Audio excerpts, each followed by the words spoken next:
عليكم. حسيت اليوم ان شاء الله غادي نقدم لكم مملحات بالفرماج. كنحتاج المقادير. عندي كيلو ديال الفورس، عندي 250 غرام ديال الزبده، 3 البيضات، كاس ديال الزيت ديال العنبه، 3 الفرماجات، الخميره غنذكرها في المقادير. عندي الملحه، جوج البيضات للتزيين، و250 غرام ديال الفرماج للتزيين. غندوز على الطريقه. غادي ندير واحد سميت غندير الزبده تكون على درجة الحرارة المطبخ. غادي نزيد عليها الفرماج، غندير 3 البيضات،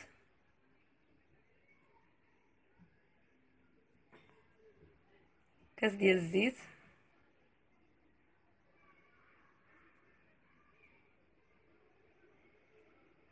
نزيدو الخميره،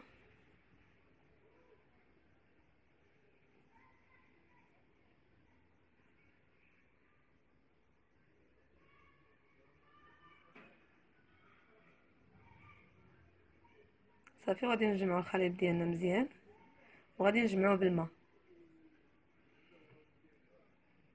حتى تدخل الزبده مزيان في الطحين. عاد نزيدو الماء نجمعوه بالماء. ها هي العجينه ديالنا كيف كتشوفوا، كتجي على شكل صابلي، كتجي رطبه، كنخليوها ترتاح، كتجي على هذا الشكل. دابا نقطعوها على 4 أو 5 القطع، تنغطيوهم بلاستيك غذائي.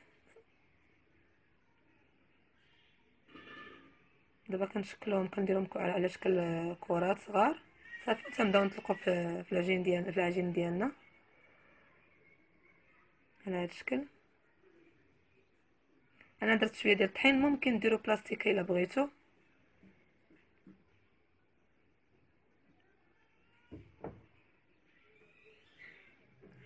دابا غادي نستعمل على شكل حوته، طابع على شكل حوته. نتوما تستعملوا الطابع اللي بغيتو. صافي كنكون لاطه ديالي دهنتها بالزيت، اولا ندير بابي ديال الزبده. الفران ديالي درتو يسخن على درجه الحراره المتوسطه. كنديرو الفوق حتى كيشد راسو. صافي تنبطوه يتحمر وتنحيدوه، يعني ما كياخذش لنا الوقت بزاف. ها هو دابا درنا في اللاطه. غندهنوه بالبيض، وغنديرو الفرماج من الفوق. هاد الصابلي كيجي لذيذ وكيجي رائع، كيعجب حتى الوليدات الصغار.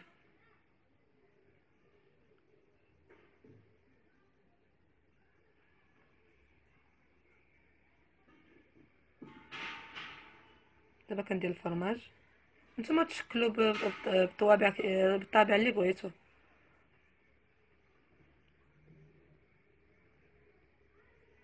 ها هو الصابلي ديالنا وجد. كنتمنى وصفه اليوم تكون عجباتكم، وبصحه وراحه. نتمنى وصفه اليوم تكون عجباتكم. الا عجبتكم وصفه اليوم شاركوا معايا في القناه ديالي باش يوصلكم كل جديد. بصحه وراحه.